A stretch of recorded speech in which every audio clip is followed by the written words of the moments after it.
So today is all about getting you supremely excited about Baroque. Now, when we say the word Baroque, we think of lots of different things, and in fact, every person thinks of something different because it pertains to a period of time, to a type of music, to a type of architecture.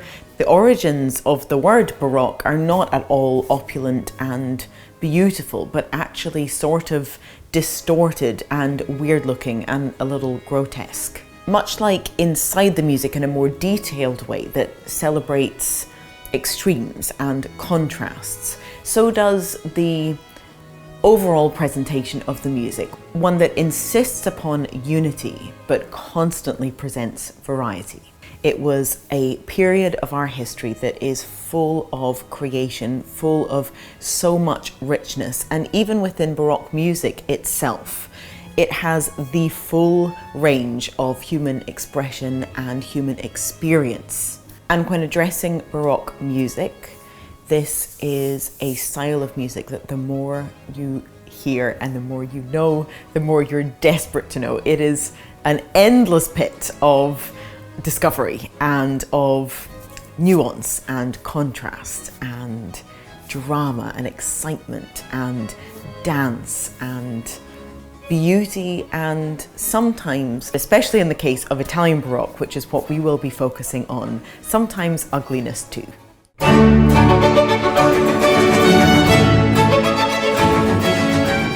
For these workshops, we are focusing predominantly on Italian Baroque, and that's not just because my name is Benedetti and because it's my favorite of all the styles of Baroque music, but because it's known to be and documented as being the most extreme, the most daring, taking risks in how people played, how people wrote, how virtuosic they were. So many incredible individuals were born in the Italian Baroque era and pushed boundaries. They pushed boundaries of storytelling. They came straight out of the most incredible operatic tradition in early Baroque times. So rhetoric and telling you stories and understanding the extremities of human emotion. When the light and shade are put next to each other, we feel each contrast even more viscerally.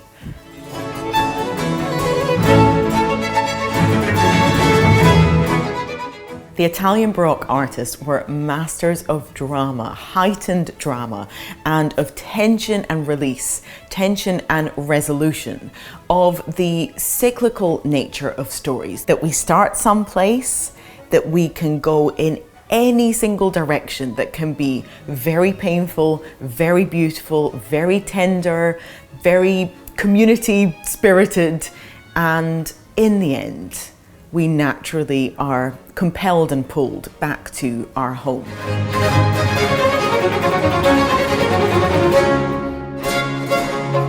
But perhaps most of all, this music was designed for you, for the listener.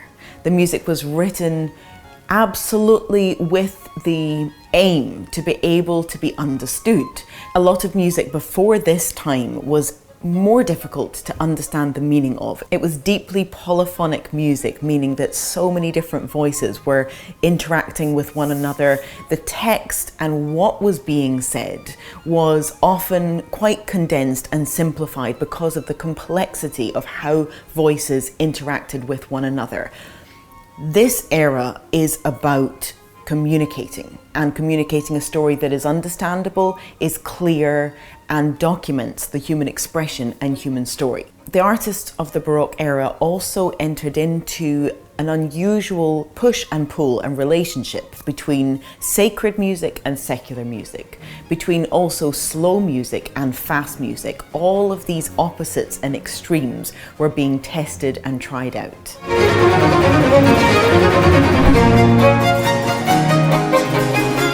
Now, if you open a score of Vivaldi, Corelli, Geminiani, Vericini, you often don't see a lot of direction. So they're not telling you every second note exactly when to play loud, when to play soft, how to articulate everything. And the reason for that is the strength of the oral tradition.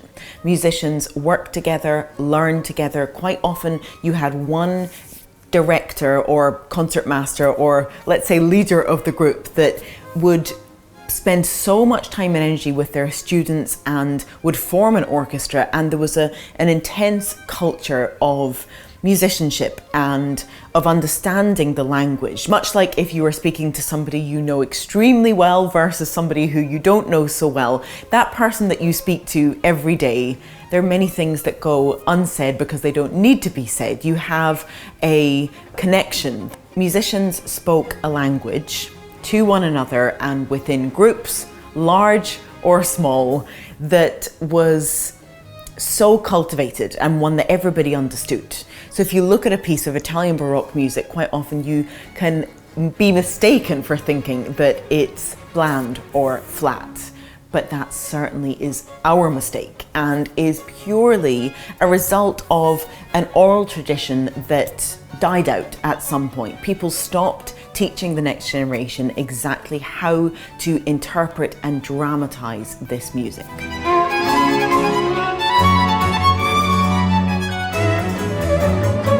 It is a music of vibrancy and intensity, of rhythmic power, that has an engine that must make people want to get up and to move. Those repeated notes are not passive, and they're certainly never boring.